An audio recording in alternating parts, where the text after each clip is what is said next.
વડોદરા સાવલી તાલુકામાં સ્થાનિક સ્વરાજ્યની તાલુકા જિલ્લા પંચાયતની આગામી ચૂંટણીને લઈને ઉમેદવારો કુલ 88 ઉમેદવારી ફોર્મ લઈ ગયા હતા। તે પૈકી આજે તાલુકા પંચાયત કચેરી 1 અને સેવા સદન ખાતે એક ફોર્મ ભરાયું। રાજ્યભરમાં સ્થાનિક સ્વરાજ્યની ચૂંટણીઓનો માહોલ જામ્યો છે, ત્યારે મુખ્ય રાજકીય પક્ષો પોતાના ઉમેદવારોનું લિસ્ટ જાહેર કરવામાં થોભો અને રાહજુઓની નીતિ અપનાવી રહ્યા છે। સાવલી તાલુકામાં 5 જિલ્લા પંચાયત, 22 તાલુકા પંચાયત સીટ અને સાવલી નગરપાલિકાના 6 વોર્ડના 24 નગરસેવકોની સીટ માટે ચૂંટણી યોજવા જઈ રહી છે। ત્યારે સાવલીની તાલુકા પંચાયત કચેરીએથી જિલ્લા પંચાયત સીટ માટે 33 ફોર્મ અને તાલુકા પંચાયતની સીટ માટે 55 ઉમેદવારી ફોર્મ લઈ ગયા છે। આજે ફોર્મ સ્વીકારવાનો સમય પૂર્ણ થતાં સુધીમાં જિલ્લા પંચાયત સીટનું એક પણ ઉમેદવારી ફોર્મ પરત આવતું નથી, જ્યારે તાલુકા પંચાયત સીટ માટે મેવલી 11, તાલુકા પંચાયત સીટ માટે અપક્ષ ઉમેદવાર તરીકે એડવોકેટ જયેશભાઈ બાકરોલાએ ઉમેદવારી નોંધાવી હતી।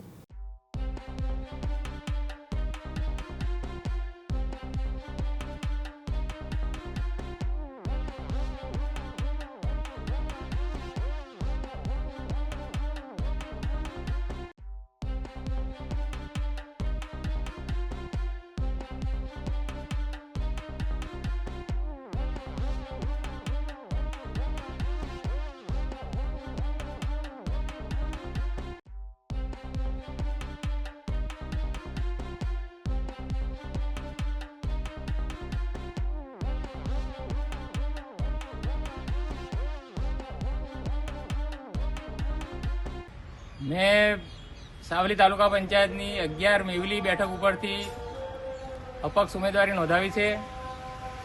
મને એવું લાગી રહ્યું છે કે સત્તાધારી પક્ષ છે જે ભારતીય જનતા પાર્ટી એ નિષ્ફળ નીવડેલી છે।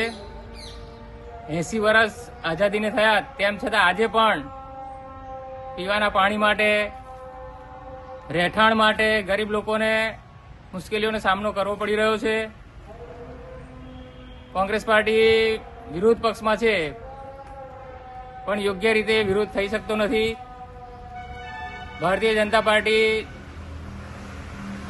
એનો જનાધાર વધી ગયો હોવાથી પોતાની રીતે મનમાની કરે છે અને જનતાનું સાંભળતી નથી।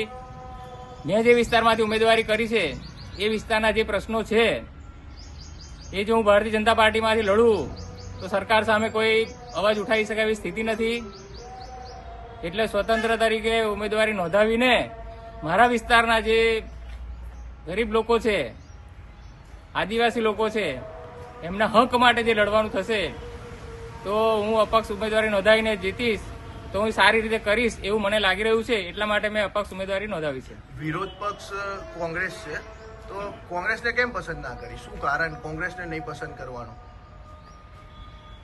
કોંગ્રેસ વિરોધ પક્ષમાં જેટલું સારું કામ કરવું જોઈએ એ કરી રહી નથી, એના કારણે કોંગ્રેસમાંથી લડીને જીતીએ તો પણ યોગ્ય રીતે જે કામ થવું જોઈએ એ થવાનું નથી, એટલા માટે કોંગ્રેસને પસંદ કરી નથી। અઝરુદ્દીન ચૌહાણ, દિવ્યાંગ ન્યૂઝ, સાવલી, વડોદરા।